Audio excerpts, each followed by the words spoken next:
Hello, everybody. Welcome back to another episode of You Can Sit With Us. I'm one of your hosts, Becky. I'm joined by Matthew. Hello. We got Rainie on the ones and twos. Hello. And today we have a very special guest. It's our first time on the pod. We got Erica. Hello, everyone. Hello, Erica. Welcome. Hi, thanks. Thank you so much for sitting with us. We've been trying to have you on forever. You're just a busy girl. That's true. That's very true. You're a wanted person in the office. We need They're you to working do you hard. less work. You know, Right. it sounds So that you great can to hang me. out with us. So that you I'll can come hang sit out with with you us anytime. more. Yes. Erica, for those who don't know, are friends of the pod. What do you do at Second Try? Yeah, I am the VP of Production and Director of Operations. I kind What does of that have, mean? Yeah. Sounds and very what important. is that? Sheets. Yeah, lots of different app spreadsheets, organizational stuff. But my role is to basically help create the slate with the guys and figure out what we're filming, and then maintain it so that way we are on time, getting everything in the time frame that we want to get it in on, under budget hopefully, or on budget with everything we're spending, and just kind of keeping the workflow for all the different teams communicating together so we can make sure we're making the best products possible, best videos. And then on the operations side, I kind of share those duties with Devin, who is finance and operations, and Nick Rufka, who's the head of all the operations. So the three of us have our little operations pod now where we can kind of help out on some of the other stuff that is more like traditional office company-based needs, not just the video production Which every itself. company needs. Yeah, exactly. Yeah. Every company needs to have, must have. You actually had some pretty cool jobs before you came to Try Guys. Yeah. You want me to go through them? Where were you? Well, I thought Netflix was cool. Yeah. That's a cool No, job. I agree. Yeah. I started off in like the indie freelance world. And I was at BuzzFeed for a while and then went to Netflix. And that was really, really fun. That was like just as the pandemic was starting, like people were starting to go back to work and everything. So I had a really nice like hybrid life and got to go into their offices, which are really fun and nice. And did a lot of similar like online content, like one of the verticals that I did was the Netflix is a Joke Festival. Oh, cool. So I got to do like their content. The last thing I did, because I was also pregnant during that whole time. And so the very last thing I did was the actual fest, which we were trying to turn around like live content, meaning whatever was filmed that day or whatever happened that day, it would go into an edit that night. And then they'd release it on social the next day.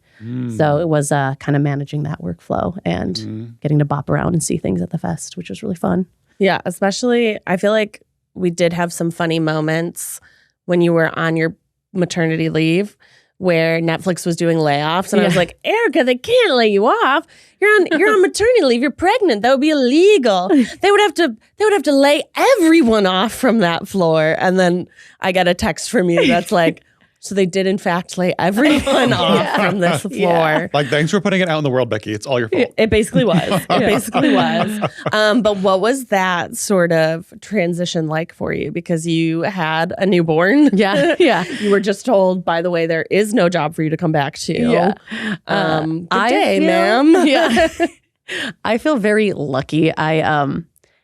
There was like the company caught wind, like our team did, of like the fact that there was possibly these layoffs. And so my manager at the time, who's also a mother, was very much like, well, I mean, should we make your leave longer? I can make your leave longer because maybe they can't lay you off then. And she was trying to like help me, which was really sweet. But we're like, well, we'll just do what we think makes sense and we'll see what happens. And then I was really lucky because they kept me on. Like I got laid off in like June and they kept me on till the end of the year, like healthcare benefits and all that sort of stuff. And then I got officially laid off. So I had the best scenario one could imagine for a layoff. And everyone I worked with there was great. And the couple people who are still there are, we're like, if the whole thing didn't implode, we'd still love to have you and all that stuff. So it feels like the best version of what it could be. And then I got to take, because let's see, it was in June. So he was like a month old when I got laid off or something like that. And so I got to take the rest of that year and not have to worry really, and just got to be a mom and try to figure out what that was. And then I lucked out because, Try Guys called me. Yeah. And for those who don't know the Try Guys lore of What's Erica.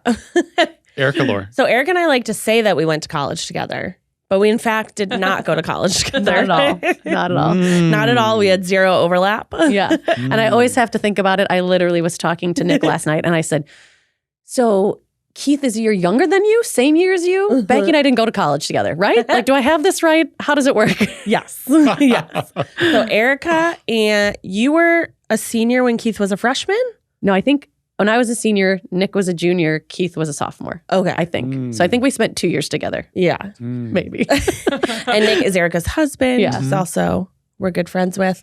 And then I was a freshman when Keith was a senior. So Erica, Nick, and I have zero overlap. But Erica did come back to ISU for like events and things. Yeah. So we saw each other. Yeah. And then when I was dating Keith and in the city, we saw each other. Yeah, and that's when we really got to, I feel like, start knowing each other. Yeah, but we indeed did not go to college together at all. But Keith and Erica kept in touch all through Chicago and then moving out to LA. Were you in the initial LA wave move? Were you in that wave? Yeah. Okay. Basically, they all came out, like Keith and them came out in July, maybe. Yes. And we came out in like August or something like that. Or like we were a couple months apart. Yeah. Of like just all the friend group being like, should we go try LA? And being like, should we try somewhere warmer? And being like, yeah, let's do it. What were you doing in Chicago before you moved here? Let's see. A lot of like student film, indie film kind of stuff. Yeah. And then bartending, baby. I was going to say, everybody's favorite bartender at Comedy Sports. Yeah. Wow. Yeah, bartending Comedy Sports. Got to, be around a bunch of comedians, which is always fun. And yeah, that's pretty much it. Yeah. Film festivals. I did a lot of ticketing, like Ticketmaster. A lot of that at different film festivals and Sundance and Chicago International and stuff like that. Yeah, I was like, there was one that you always did. Yeah. That I couldn't remember what it was, but Chicago International was the one. That's a good one. Yeah. But yeah, that was kind of my world out You're there. always in the orbit. Always around. And Always then were you entertainment. you were never a BuzzFeeder. No, I was. I was there, yeah. Right? Because Keith, their production manager left. And he was like, they'll probably need someone. You want me to give them your resume? And I was like, yeah, sounds great. I feel like I blacked out all of a lot of the BuzzFeed era. Like, were you there? Weren't you there? Were you there? But it was Were the you end there? of when the guys were there. So that was part of it too. Like I started in like 2017 or something. And I think they left in 2018. Or it was like I was only working with them there for maybe a year tops. Yeah. And then they left and I stayed there for more years. 4 more years? I don't know how many, but 4 more years. Oh, okay. Yeah. I was like, 4 more? So I was there. Well, I mean, probably because I was there till 2020 or 2021. Yeah. What were your after you worked with Try Guys and they were gone? What did you do at BuzzFeed after that? What I worked with a bunch of properties? different- What were your favorite and who do you hate? Well, I don't hate any people or things. I also don't have many favorites. Fun fact. No, but Except for us on this podcast. oh yes. No, let me rephrase that. I love people, but like if you ask me things like favorite movies, favorite books, I'm like I like them all. Yeah. Nick jokes that he doesn't know what to do for my birthday because he's like, I can't pick a theme or a thing for you because I don't know what you like. And I'm like, we've been together for 17 years, dude. You gotta figure that out. You gotta know. You should know by now. gotta know. A nice glass of red, white. I always forget. I see where it is now. I Blue. see where it is. I love that. I was like, One is good and one is bad. No beer. yeah, I don't really do beer. Yeah. So I got that much. Yeah. Good job. But I always bring the wrong one. I'm always like, she doesn't drink white. No, she Well, it's doesn't because I drink used to drink red. And Yes. then after baby, heartburn sucks. And now I drink white. That's what it is. White. Yeah. White and tequila. In my head now. White. Oh, yeah, that one I Not together. But Oh, come on. But yeah, the other things I did at BuzzFeed to answer your question actually was I worked with Ladylike a bunch. Oh. I helped launch Multiplayer Channel, which was the gaming channel. And then I did a lot. By the time I left, I was like overseeing all the other production managers and coordinators and who were working with the teams more directly. But those are the 2 big ones that I remember working with the most after the guys left. Yeah. And then on to Netflix. Yeah, and then on to Netflix. On to here. Yeah. And here we are sitting. Yeah. Sitting at the And chair. that brought you to today. That brought me here. Let me Have see. you ever wanted to be in any of the on-screen videos? I've Because wanted a lot to, of your stuff has been behind the scenes. Yeah. Yeah. I've wanted to like do or try some of the things that they try, but for the most part, I'm pretty good. I like being myself and not having to like. I can be authentically myself, talk to you guys about what I do and whatnot, and feel good about that. But like being in stuff, I shortly after college realized was not my thing. Because fun fact, I did get a degree in acting. I was going to say, you have to tell people what you went to school for before you say this. Did you do any of the comedy improv stuff too or no? Yeah. Well, the funny thing with the improv stuff is I did do that in Chicago. Like I did Improv Olympic, met some of my closest friends through that. Yeah. Loved it. But I was always the like straight person, if you will, in the scene. So I would be the one that was like, let's make sure the plot is correct and moving it forward and not like being a character, which is hard to do, is one of the harder roles, and I'm not great at it. And so I was like, I enjoyed it. Self-awareness is strong. Yeah, that's exactly. Good. That's good. I like it. It was a lot of fun, but I'm not, I don't know, just don't need to do it always. Right. Yeah. Putting on a persona. Yeah. Yeah. So there's stuff that I would like to try that they were in, but like for myself, I think looks cool or is fun. Like what? What's your, if you could make any Try Guys video that you would be in to try something and you're just trying it, you don't have to give any commentary on. I don't have to tell you how I feel. No. You just come in and you get to do the thing that they're doing slightly adjacent to them. What would you want to try? I don't know.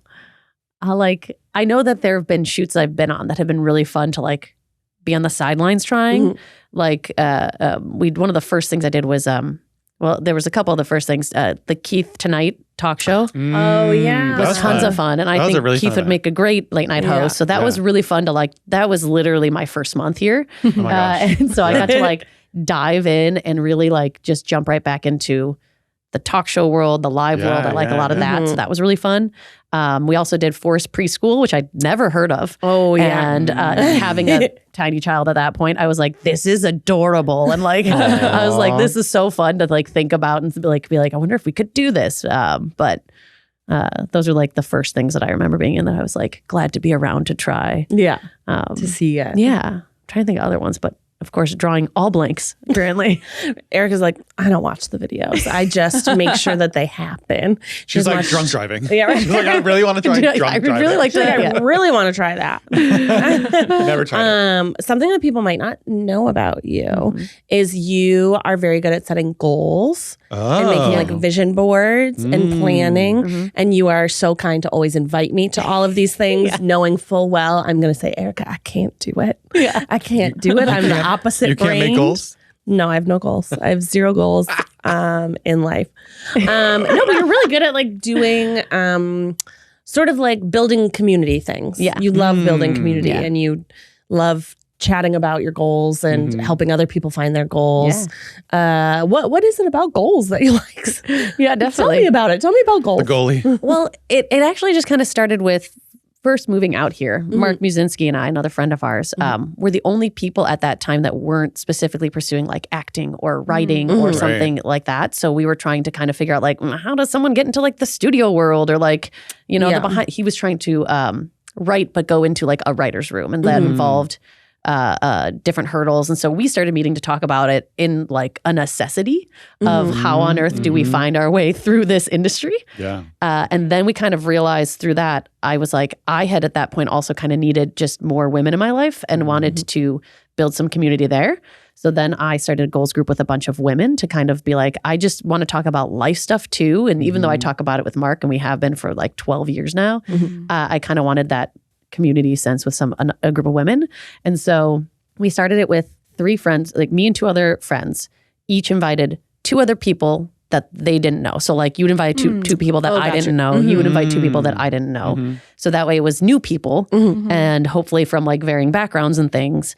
And it just kind of blossomed from there. And then we would meet once a month and like, you know, start to not only have the community aspect that you were talking about, but then also try to like just have once a month where you go, am I moving anywhere? Did I like, you know, am I making any what's forward? happened this month? Yeah. Taking a moment, taking a moment to reflect and be like, am I headed on any path that I want to be? And if I'm not, how do I pivot? So. What did you decide on when you were talking to Mark early in LA? What did you decide on your goals? Because I feel like you've had a very, like you worked at BuzzFeed, which is digital media, and then Netflix and live shows, and you have a theater background. Yeah. Like what were your goals then, and what have they changed since? Yeah. At the beginning, it was a lot of just figuring out what kind of jobs there were. Because I knew I wanted to produce, but there are so many different types of producers. Yeah. And so at the beginning, it was like, what's out there? How do you network? That's a big one. A lot of almost every job I've gotten except for maybe the first one. Actually, no, the first one. Yeah, no, literally every job I've gotten since I moved out here has been because I know someone. Right. And then I worked with someone who liked me, who referred me to someone they knew. And so it was a lot of like, how do I network? How do I find my way into things? What is there? What do I want to do? So like, those are the goals at the beginning, to kind of just get a feel for the industry and what I like about it and where I want to go. And then now the goals have all shifted into a lot of parenting and life balance. Okay. Because when it comes to career, I feel very lucky that I'm doing the things I want to do. And so I'm able to kind of be in that role that I've been kind of working towards. And then, of course, there are always like creative side projects and things like that that you also want to do. So there's some of that in the goals. And then how to just balance life with a toddler is the other goals, which I'm lucky. My friend Mark also has a toddler. So like we're both able to keep on that same pace of like, how did you get anything done this month? That kind of thing. How did you get anything done outside of your day job? Yeah. Not at all. Yeah. And trying to keep it like finding the balance between tasks and not just overwhelming yourself with making a task list every month and actual goals that you can like break down and try to like get towards, as opposed to just going, well, I have to do all this stuff and I've just made a task list that is just like laundry, you know, like, you're like, that's not a goal. How did I get that down here? Like that my goal is to get laundry done. We've been going through a heat wave in LA. Like every other weekend, the weather is different.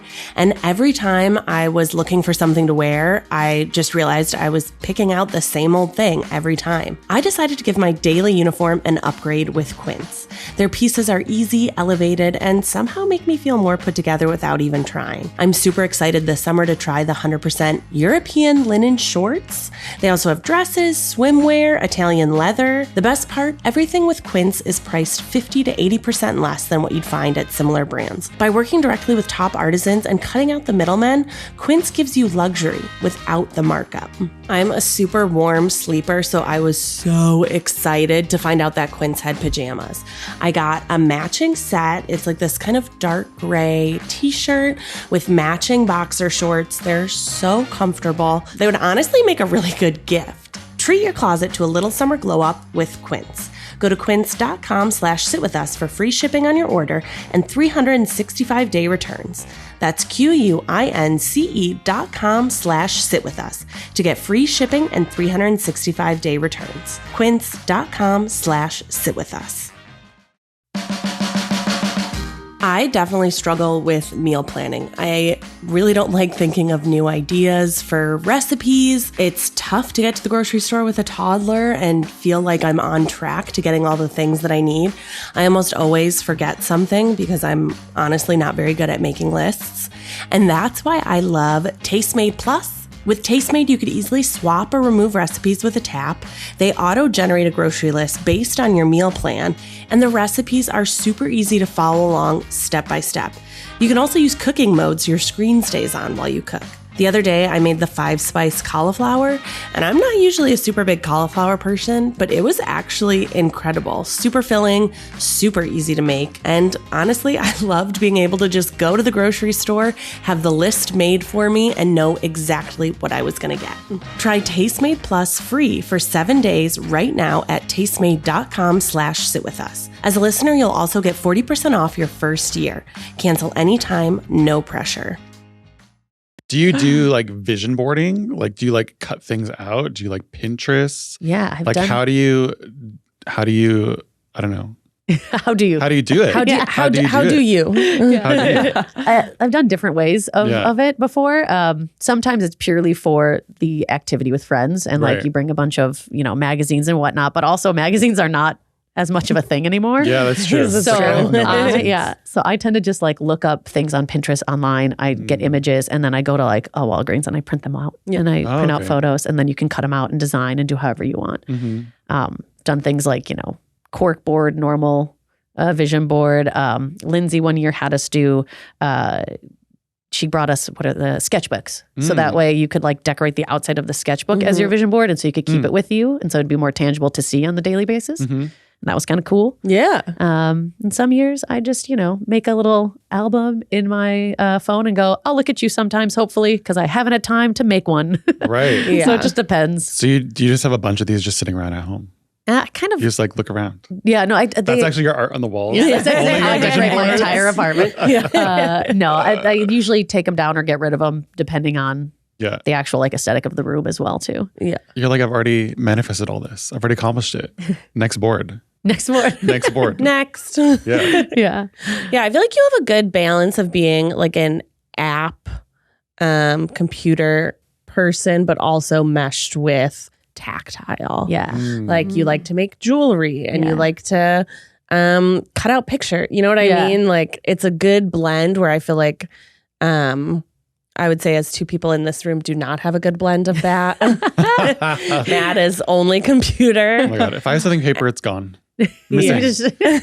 And I don't want to wind touch any of takes it. The wind I want takes none. it. I don't want to Vibes, look away. vibes only. Vibes only. Good vibes only.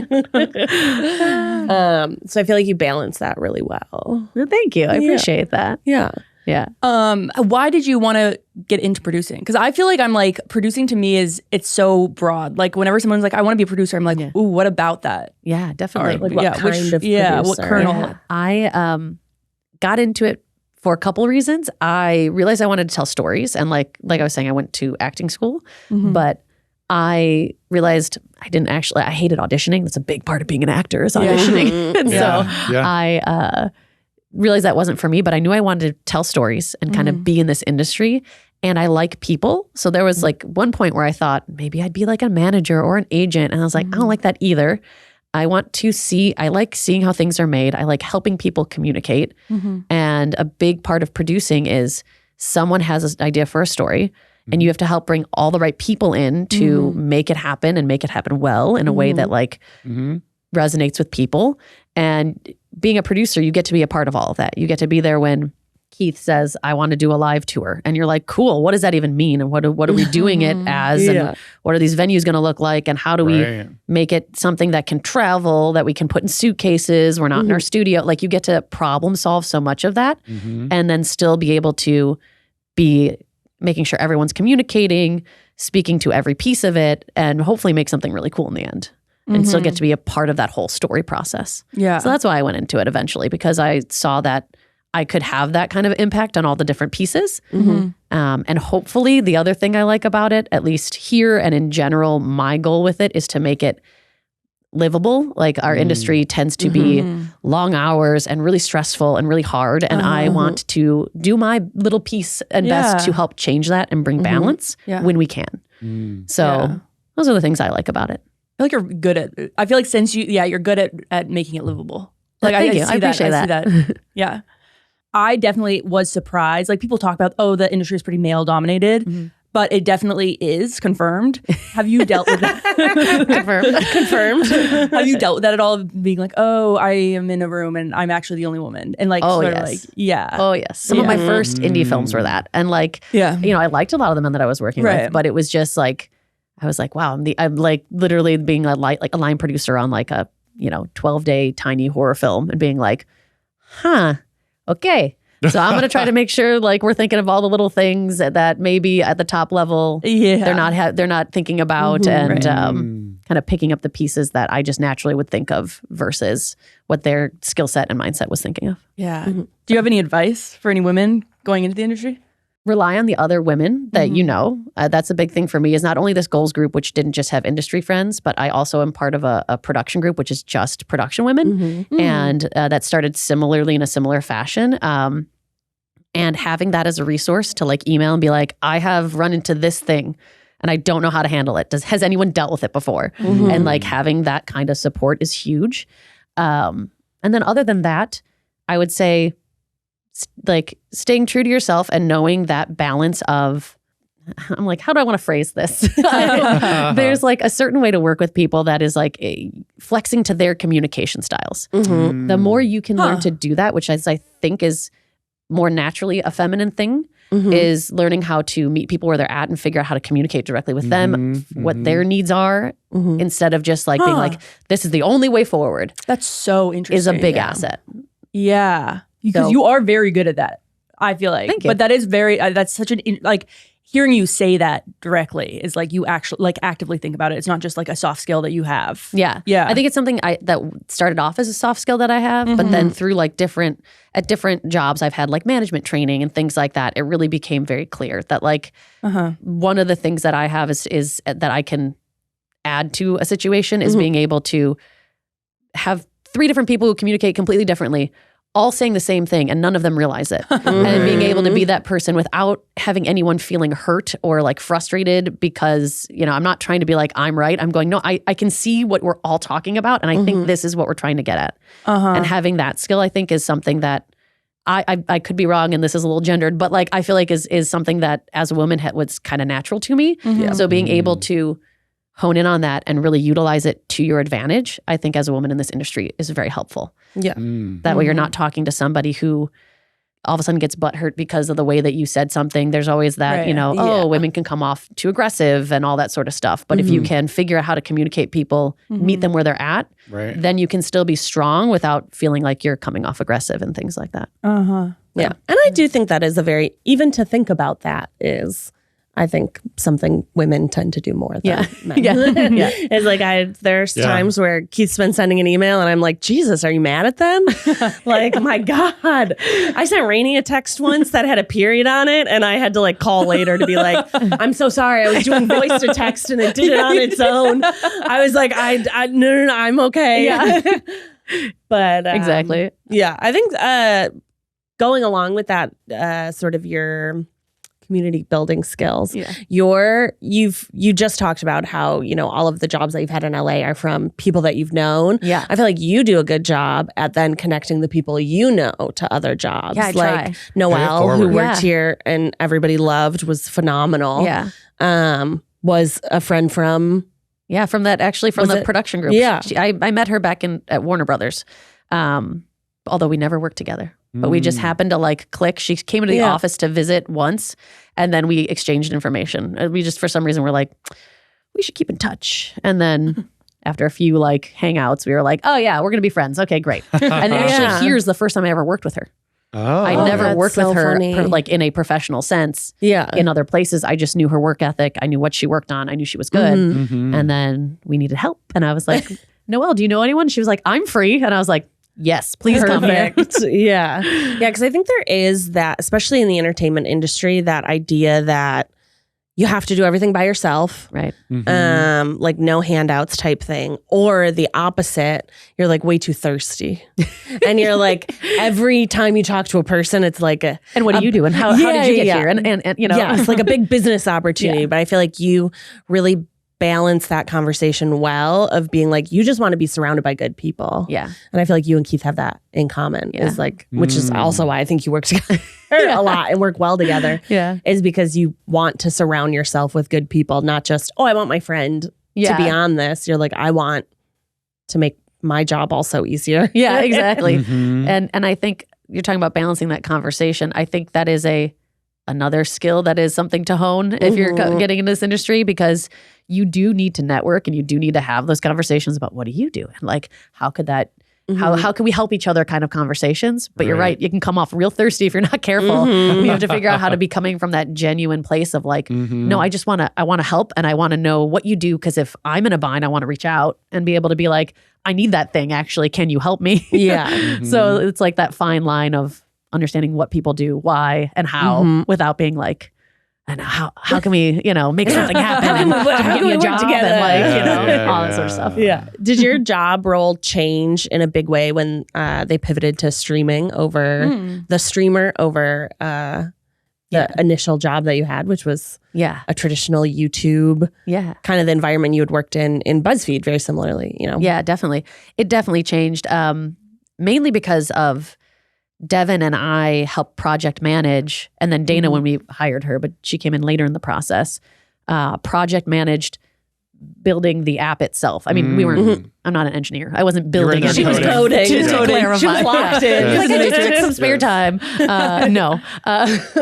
But project managing that as opposed to like a video, you know, right. Taking that piece and like trying to figure out all the pieces necessary to launch it. Thinking about helping them, you know, and not even like like I was gonna say helping them think of marketing, but I'm not thinking of the marketing necessarily, but I'm helping keep them on track to remember all these pieces so we can get a, you know, robust plan figured out and stay to it and not drop the ball and like lose things in the cracks kind of a thing.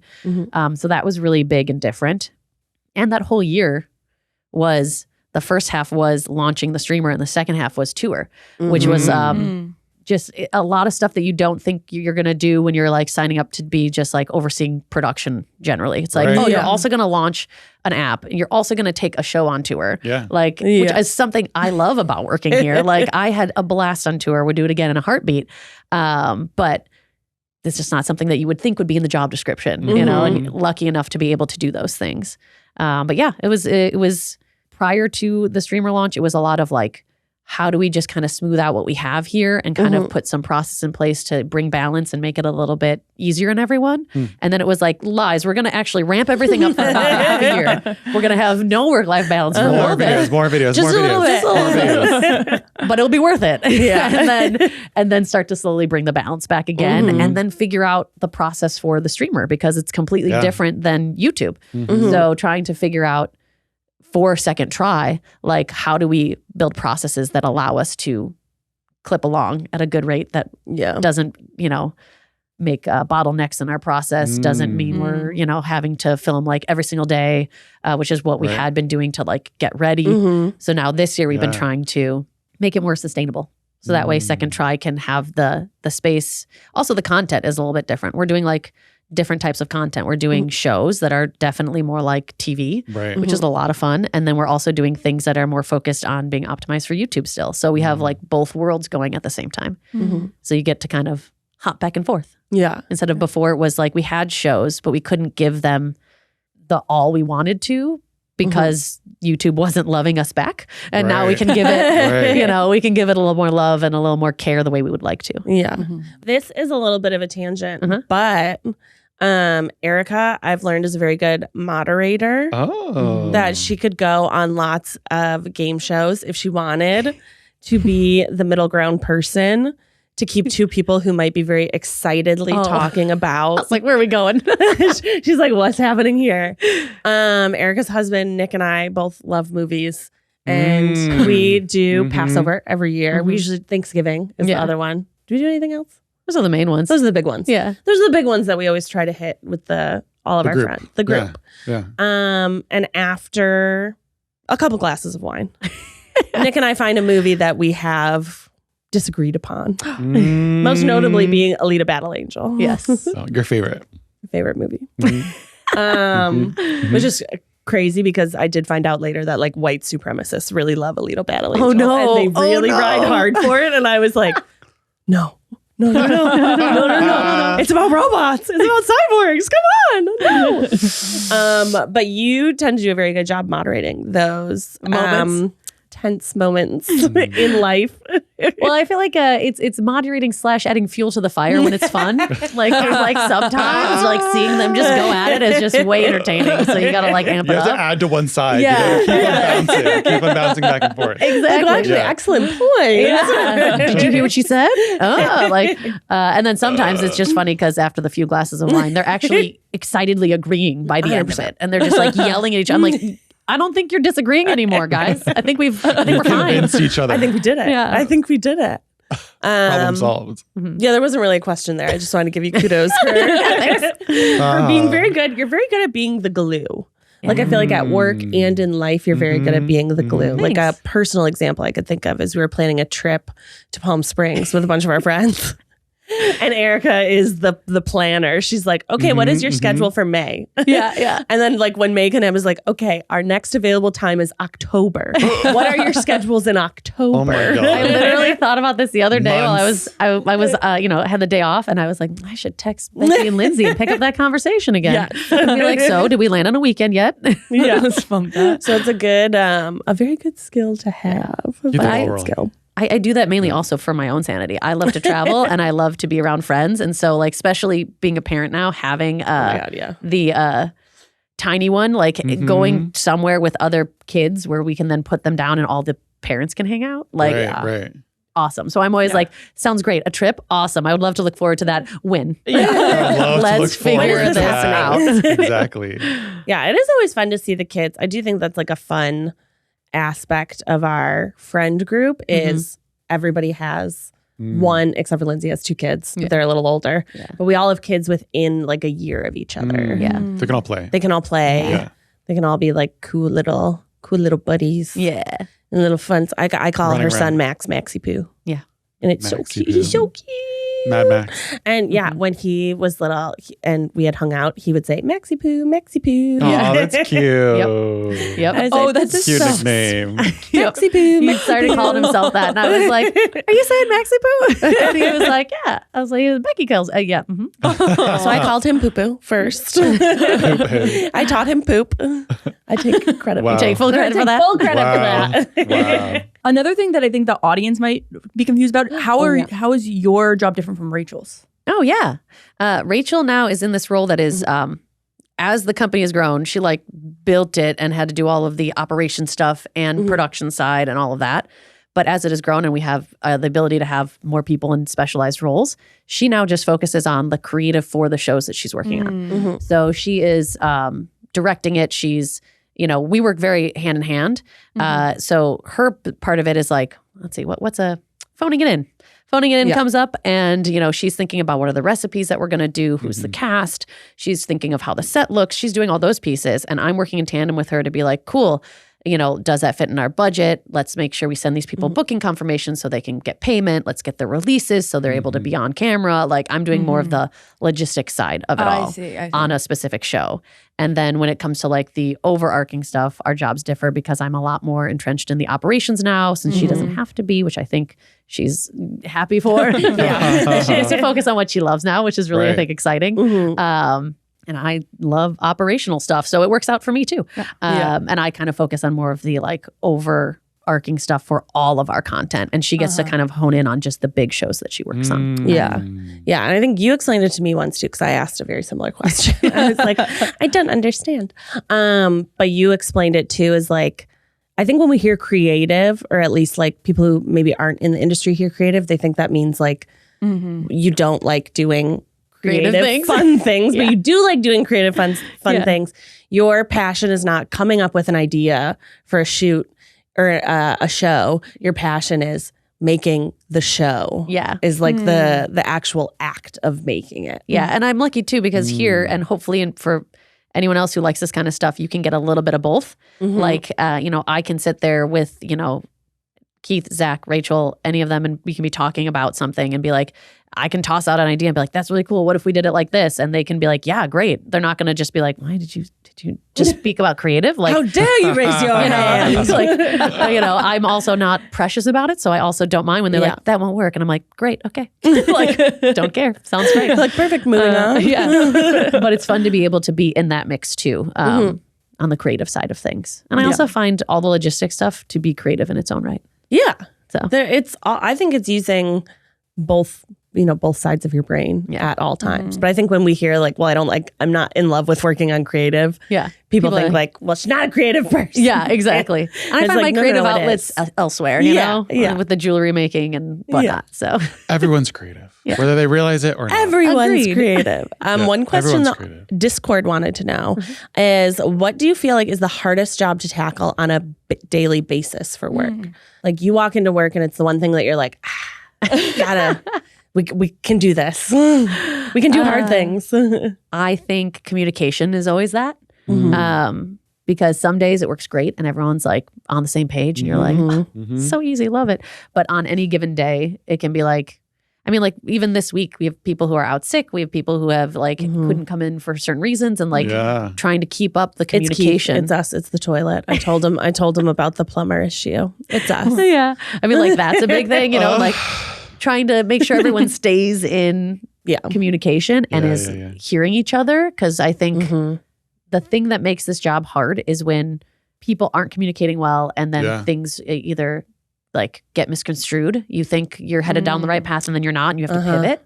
I think for most people, pivoting and changing directions really quickly can be difficult. So helping avoid that as much as we can in an industry that pivots and changes all the time. Yeah. So like it's inevitable in our job, and learning, like finding ways to be okay with that and help others be okay with that is both the hardest thing and the thing that makes it balanced and easier, if that makes sense. Has there ever been a time either here at like Netflix or BuzzFeed where you have tried to find that common ground with someone to be able to speak to, you know, this wide variety of people, and it just is not working and they're just actually an asshole? They're actually a dick. And like when you do run up against that, because I think you said something really interesting about not being precious about certain things. And I think that's the flexibility. That is a very big superpower. Because like I know I get very precious about things, and I'm like, they don't like my idea. They think I'm an idiot. They think I'm a stupid dumb moron. I won't say anything for the rest of the day. I guess I'll just I'm gonna go to the bathroom for an hour and cry. But has there ever been a point where you're like, no, I've tried to meet you where you're at. You're not meeting me, and now we're gonna you're gonna fight. Lay down the law. You're gonna lay down the law. You're gonna say, I'm Erica. There have been times like that. And for the most part, I rely on like the skill we talked about earlier. There are times where like I can think of an AD that I worked with once that I was just like, he was just that angry AD. Like the kind that would just want to yell all the time. I was like, that does not fly for me. Like no one needs that. Let's not make a stressful set more stressful. And so like working with him and then trying to be like, okay, clearly can't figure out a way like upon first like couple attempts to like just like communicate easily with him. And having to just have like a real moment of like, okay, so this is not going to work. So how can we make it work? And having to like, I don't know, be more stern about things. And then ultimately, for that specific one that I'm thinking of, I kind of realized that if I just, which is, I don't know if I recommend this or not, but like, I would just be like, if I can make him think that this is his idea, it goes much smoother. And so like whenever I saw like an issue that I was like, well, let's talk about it. And I think we could maybe do this. You know, that's kind of what you were thinking, right? And then he'd be like, yeah, that's exactly. And like trying to kind of like, subvert. you said earlier. Yeah. And it made me think of this. And so because of that, maybe we do this, you know, ended up helping in that situation. And part of it is just, you got to like, there's a difference in a film like that one where it was going to end. And I can be like, I don't have to work with you again if I don't want to. Yeah. And something where you're here full time and always. That's that in those scenarios, then you have to figure out different ways to be like, I can't seem to communicate with you. I'd like to communicate with you.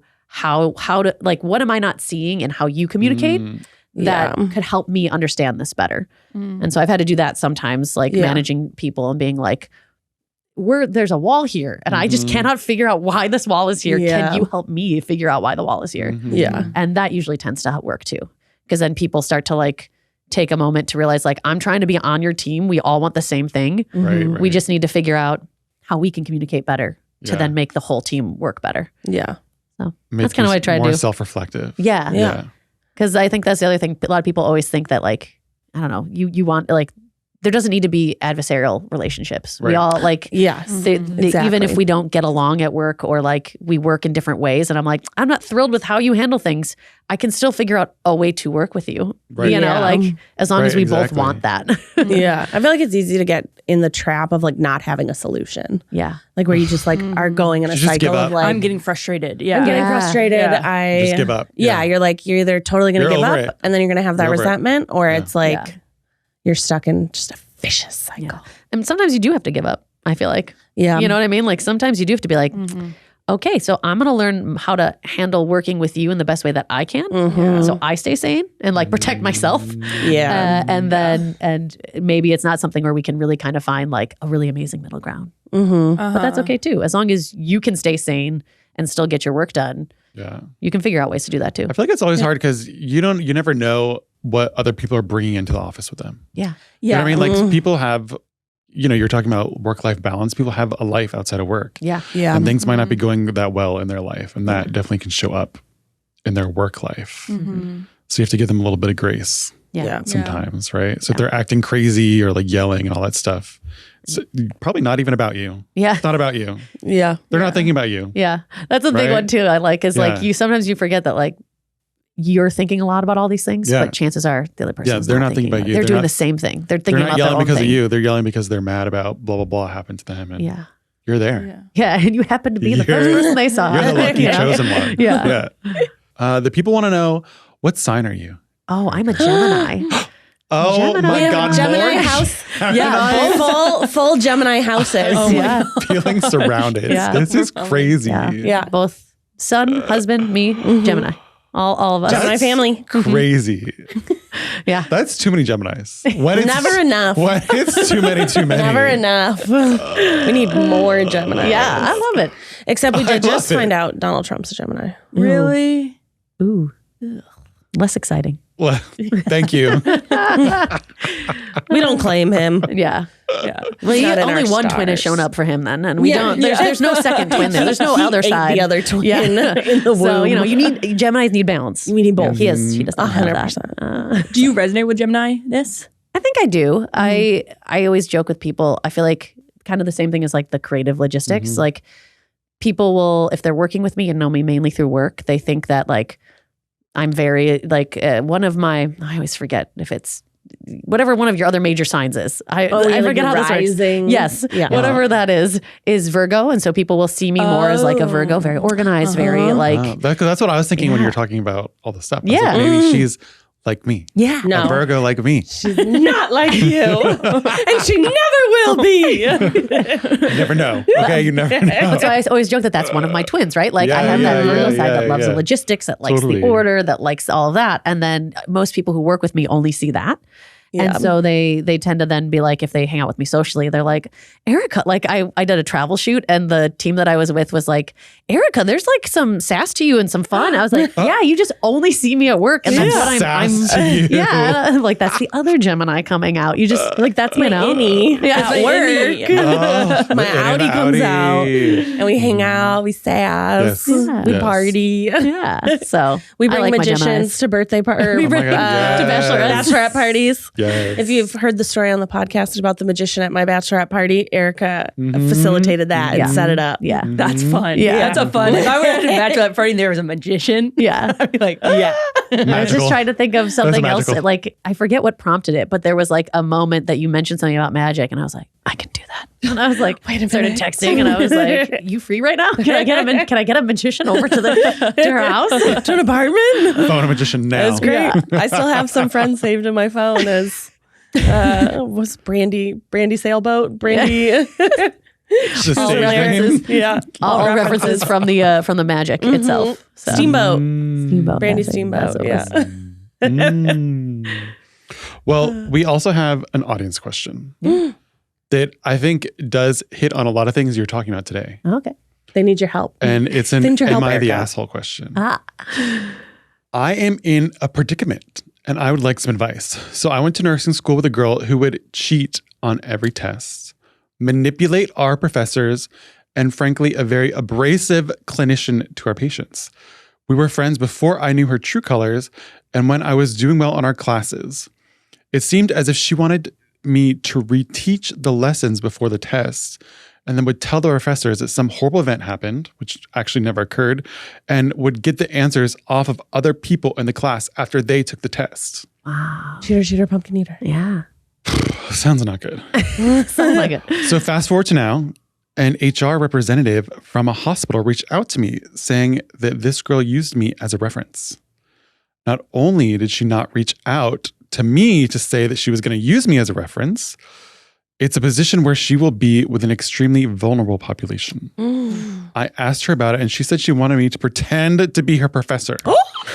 So I wrote a review saying that I was a colleague and that her work ethic is not on par with the standards that should be set for medical professionals. Yes. Am I the asshole? No. Not at all. Especially in that situation. Like, yeah, sure, sometimes you want to go to bat for your friends, but it doesn't really seem like you're that much of a friend to begin with. At least. Yeah. And even if you are, because you can like people but not like their work ethic, like that is such a job that it's important to have the right skill set that it feels like you can't sacrifice your own like morals and whatnot for a friend who's not worth it in that respect, in that professional aspect. Because it's also an endorsement of like reflects yourself. You know, if you're like endorsing a person, being like, yeah, this person's amazing. Yeah. She's coming to you for a reference, then they're going to think you're not amazing because you said this person's amazing and she's not. Exactly. Yeah, I don't think that person's an asshole. No, not at all. I think they're standing up for themselves and making sure that the right info's heard. Yeah. Have you ever been a fake reference?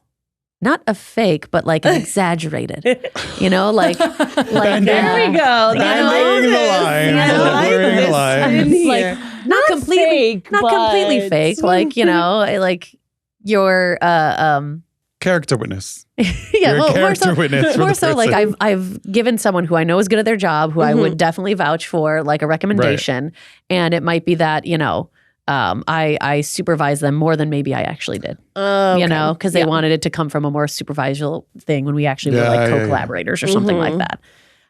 But it's in a scenario where I know the person can do the job and I would vouch for them regardless, and not having to do with like healthcare and like, you know, what they're doing, like patients, like I'm like the patients involved with that. You can't. Just also the fact that they would cheat on the medical things, on things you're supposed to know that you need to know for your job. Yeah, is also kind of scary. Like, you can't mess around with people's health.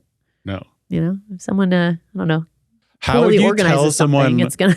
How would you tell someone no? Like if someone came to a reference and you're like, obviously not a medical situation, but they come to you and ask for a reference and you're like, I actually don't think I can't, you'd be good at it. Like, what do you say? I had a friend, this happened to a friend like this past week. Oh, really? An old colleague. Yes, she had one of the people who we used to supervise came and asked her for a reference. And she's like, I don't know what to say. Yeah. Because she's like, I don't want to give a reference. Yeah. Well, you can, I mean, there's like, two things. There's two things you could do. Yeah. You can say, yeah, I'll give you a reference because they will never know really the reference. So you can give a reference and be honest. If you want to, like kind of like the person in that scenario, like gave the reference but was honest. Or you can just tell the person like, I always was like, I'm not really good at writing recommendations. I just don't feel comfortable with it, you know, and just kind of leave it as your shortcoming if you don't want to hurt them. Because then, I don't know, a little bit easier to stomach, I feel like. I don't think you're a good fit for that role. Yeah, exactly. You could say that. You're like, I don't know. Are you sure you want that job? Like, this doesn't sound like you. Yeah. This job doesn't seem like something you'd be interested in. You want this job? You want this? You want this job? That's kind of crazy, huh? Yeah, because it's just so uncomfortable, I feel like, to have that conversation. Yeah. You know what I mean? They're like asking you for help. Yeah. They don't have a job. They're obviously probably a little desperate if they're asking you. Yeah. You know, because they didn't have the greatest experience. And then you're going to be like, maybe that's why they don't have a job. Yeah. Go back to the surround yourself with good people, you know? Yeah. And then you won't mind who you're giving referrals to and whatnot. You don't always have that luxury though. Sometimes you get to a job and there's just people that you don't. But as much as you can, surround yourself with good people that you'd have no problem referring to somebody else. I feel like that's a good interpersonal life skill too, is like being able to be like, hey, I'm going to have this party at my house. I'm going to invite these different people from different parts of my friend group. They're all going to get along because I'm not friends with assholes. You know what I mean? Yeah. Like maybe they won't be best friends or maybe their personalities aren't going to mesh 100%, but you're like, there'll be no fights. There's going to be no drama. Everything's going to be very relaxed. Yeah. Easy. Agreed. Yeah. We have another question. Yeah. Another audience question. I'm 21. First, I want to say that your podcast has been one of the best things in my life recently. So sweet. Every week, my cat and I go to McDonald's, get a cinnamon roll and a coffee. She gets a bit of the whipped cream. And we sit and listen to you in the car. Oh, I love it. Okay, you're my favorite person. You're my favorite person. They also sent pictures, which were really cute. Forwarding immediately. She says, I was wondering if you could give me some advice on picking a career. Ooh. I'm one of those people that are interested in just about everything. And thankfully, I pick up quickly and can learn new skills relatively well. While that's good and all, it makes it hard to pick what I want to do for the rest of my life. Soon, I'll be graduating with a bachelor's in biology chemistry. So smart. But I don't really know what I want to do with that. I like helping people, but interacting with them one-on-one gets super draining. I like working in a lab, but I don't know how to narrow down what kind of lab I want to work in. I'm kind of sick of school. I'm also interested in getting my master's in pharmacogenomics. Pharmacogenomics can't be real word. Pharmacogenomics. I'm going to Google pharmacogenomics. basically how medicine interacts in your body. How did you land on your career you enjoy? What did you take into account? Yeah.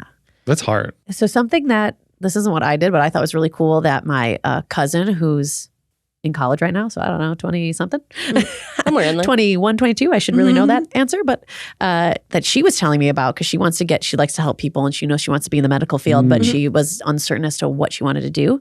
Is she said that she was looking on social media, on like TikTok and other places, and finding people who are showing their day-to-day lives. And that really helped her hone in on what she wanted to do. I think she decided she wanted to be a physician's assistant, I think. Oh, yeah. And she was like, because I know about how much money they make and I want to make money, but I also don't want my life to not have any balance, and they have more ability to take time off. And like, she had all this information from just looking at other people who are doing these jobs. Something that I definitely didn't have when I was trying to figure out my career, but where you're at now, that might be a good way to be like, okay, search all these different jobs that you're seeing that are within the skill set that you have, and see which one resonates the most with you.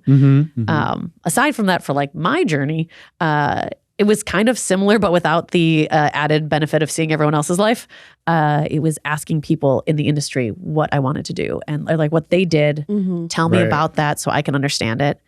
I think being really honest with yourself and self-aware about what you like, what you don't like. Like, every job's going to have stuff you don't want to do, but which ones can you stomach and are fine dealing with, and which one, and like, is the payoff for what you like to do in that role enough, and balancing that, and just kind of starting to learn all the options that you have. And then eventually you'll start to kind of see a pattern of like things that you really like about a job, and directions that you could possibly head, and you'll start to meet people who like to do the things you like to do, and you'll just kind of find yourself hopefully gravitating towards something. At least that's what happened for me. And then if you find something that you're like, this is it, this is what I want to do, try to find like, I did like something I always wanted was like a specific mentor, but I didn't necessarily find someone who did the specific niche thing that I was doing, but I found people like, nearby my path to talk with, check in with, ask about their journey, that kind of thing. And that always felt nice to kind of like have that to bounce off of. And also, like, science is always changing. So you could find a new field that you didn't realize is emerging within that big long work that I pharmacogenetics. Yeah, that one. Pharmacogenetics. You might be able to find something new within that even that is emerging that might, check all the boxes. Because I didn't like how she said for the rest of her life. Because most people change careers multiple times. Like, I've already changed career 3 times. Yeah, that's true. And I'm only 21. 21 plus 30. Ouch, Rebecca. Ouch. But yeah, I feel like you don't need to think about it for the rest of your life, right? Like, it's like a stepping stone. So it's like, what do you want to do next? Yeah. Right? I definitely agree with that. Because I feel like the pressure of being like, what do I have to figure to do for the rest of my life is going to deter you from doing other things you might not have considered. Yeah. And the further you get in a career, you find out even more options. Right. Exactly. Like, I hadn't thought about anything related to operations until I started getting into positions where I was supervising production, and I was kind of higher up in that kind of a career ladder. And then I was seeing things nearby, and I was going, I could also do that. I could also do that. And like knowing those different things. I always have a joke that my retirement plan is to become a therapist. You'd be a good therapist. I think in another life that's probably what I would have done, but like just wasn't the trajectory right now. Didn't find access to that in my path. Right. But I'm like, my mother-in-law like took 16 years to get a teaching degree. I'm like, I could take 16 years to get a therapist license. That's like, true. I could take some time and like end up in a coffee shop with a back room, just taking the clients that I want, and like Nick can write. Coffee shop, a back room. Well, that sounds like. I'm going to go in the back room of the coffee shop with my client. Erica, this is an HBO show. Okay, I realize family-friendly show. I realize I've pitched that incorrectly. In this imaginary thing, I own this coffee shop and manage it, and Nick writes in the air because he's a writer actor and stuff. And there's this like cute little corner room with lots of light, not creepily in the back. Well lit. For the cameras. Where I take just the clients that, Max is standing at the door with like a flashlight. But something non-creepy version of that is what I'm going for. So I plan to change the only careers person again. holding you back is you. Exactly. Right. So, there might be another career change in my future. Yeah. There's always time. We were saying in a different bot, there's always time to change your mind. Yeah. You can always change your mind. Yeah. Yeah. You can change your mind. You can change your. We couldn't decide what the words to that song were. I thought about it this over break. Been thinking about it. Okay. It's Always Find a Way Back Home by Hannah Montana. Oh, okay. Yeah. There we go. Hannah Montana, she knew what she was doing. But Erica, this is rounding out our time with you. I love because it. you do have to go back to your job. I do. And we hate it. Do you have any last advice, words of wisdom, mantra you live by, a TV show you're watching, literally anything you want to talk about for the last little goodbye? Any tea on young Becky? Did Becky do anything crazy? Tea on young Becky? College stories? No, I didn't actually go to college. Yeah, I only know early 20s Becky. Yeah. She was crazy. No, I don't have any big tea on you. I don't think so. I don't think we did anything crazy. I feel like we were not that crazy.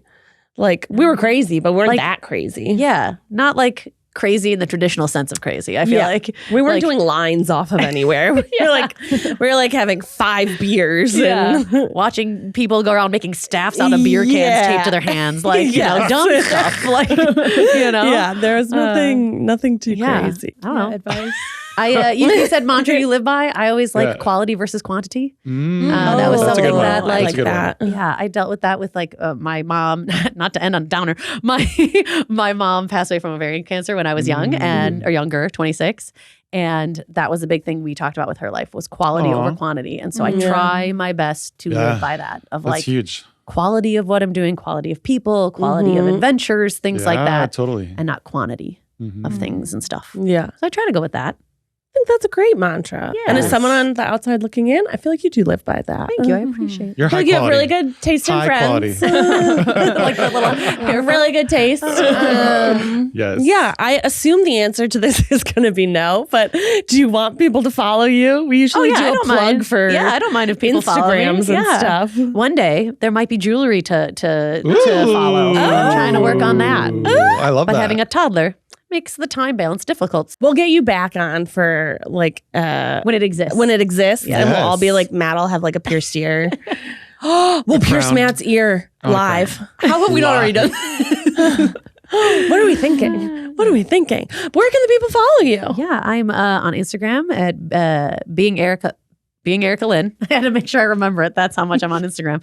But being Erica Lynn on Instagram. That's pretty much the only place to find me. Yeah. Keep an eye out for some new jewelry coming to grace your pages. Yeah. And until next time, thanks for sitting with us. Yeah, anytime. This was so fun, guys. Yes, I'm always nervous to start it off. It's super easy and fun. It's chill. You guys are lovely to chat with. We're chill people. Yeah. Yes. Well, until next time, remember to pee after sex, wash your hand, be a little bit more self-reflective, and quality over quantity. Bye. Bye.